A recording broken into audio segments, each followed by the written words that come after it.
It is precisely a result of the behavior of the Indian electorate that the need for alliances has grown, which is why I still think 2014 will be seen as an aberration.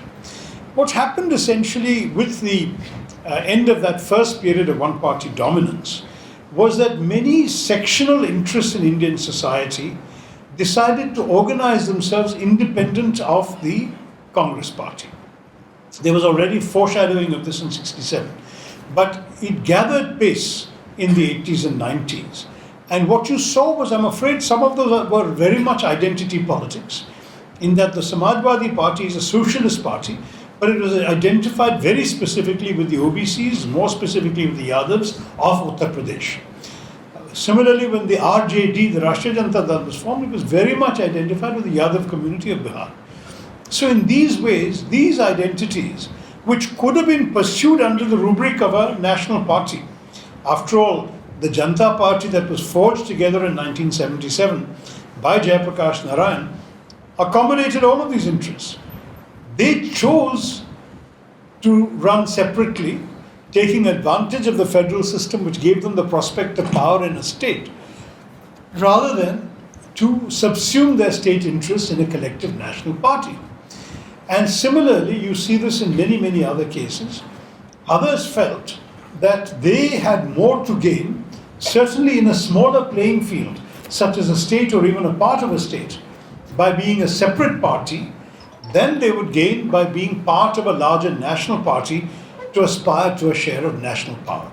In some ways, that is actually a healthy development in our political system, because it shows that people understand that power within a state is perhaps even more meaningful to improve the lot of their constituents and to provide favors to their own voters and supporters than a share of power at the center. And that realization has given you this phenomenon. So as a result, you have a number of places where sectional interests, identity interests, including caste interests, and that comes back to your fourth question, are manifested often at the state level through separate parties. I think Nehruji would have been very disappointed to see this. He had hoped that caste would wither away and that people would lose consciousness of caste by enjoying the benefits of individual citizenship. That hasn't happened because caste has turned out to be an instrument of political mobilization. And when caste is an instrument of political mobilization, it is undoubtedly true, whether one caused the other or not, you can argue, but many voters, when they cast their vote, they vote their caste. And that has become, particularly in many parts of northern India, but also I don't think we are totally exempt from it in educated Kerala either, that has become a tool and an instrument for the way in which political parties choose to organize themselves and operate. And in those circumstances, if you want to oppose a party with a more monolithic identity or ideology, the best way you can do it is by constructing an alliance. If they were all part of for example, if all these small parties were part of the Congress party, they could at best expect a share of power and a share of control, whereas as individual parties, they can bargain for themselves. And they are so doing. You're seeing this now everywhere, where a small party will say, how many seats are you going to give me to contest? And that will define their power. How many positions in the Union Cabinet? How many positions in the State Cabinet? These are the kinds of bargaining that's going on. I think some of that is indeed taking place on the basis of caste. And while educated, progressive people may somewhat regret it, it is a political reality from which there is no escape. Finally, going back to your third question on Dalits, I would say that it is a very uneven answer. I would argue that in many political parties, Dalit representation is very often merely tokenism. That is, the party will show it has a Dalit face or two, give a couple of tickets, particularly because every state has reserved seats for SC/ST. So you have to have Dalit candidates.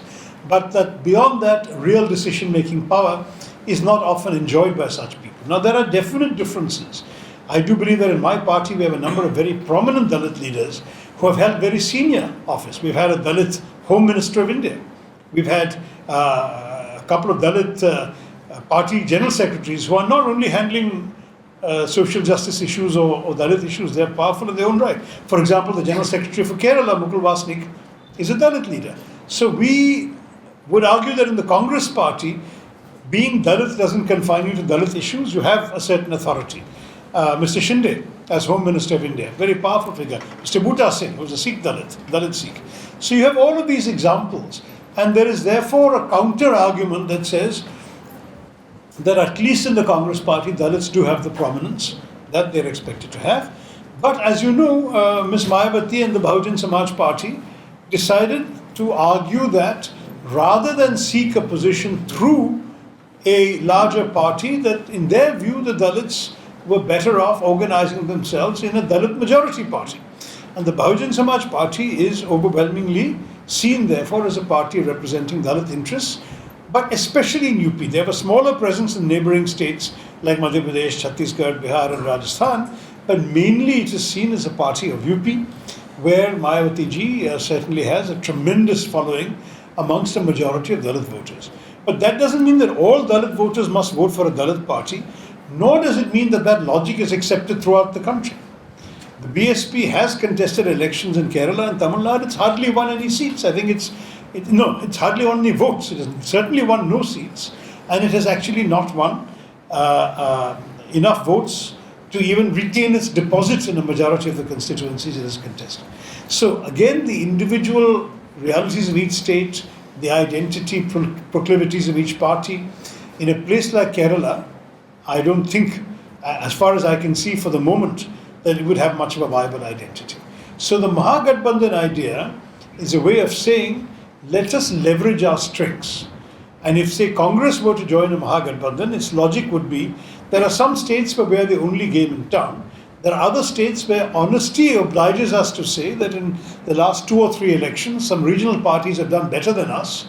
So rather than dividing the anti-BJP vote, is it not better to come to an accommodation with such regional parties? That is the logic behind it.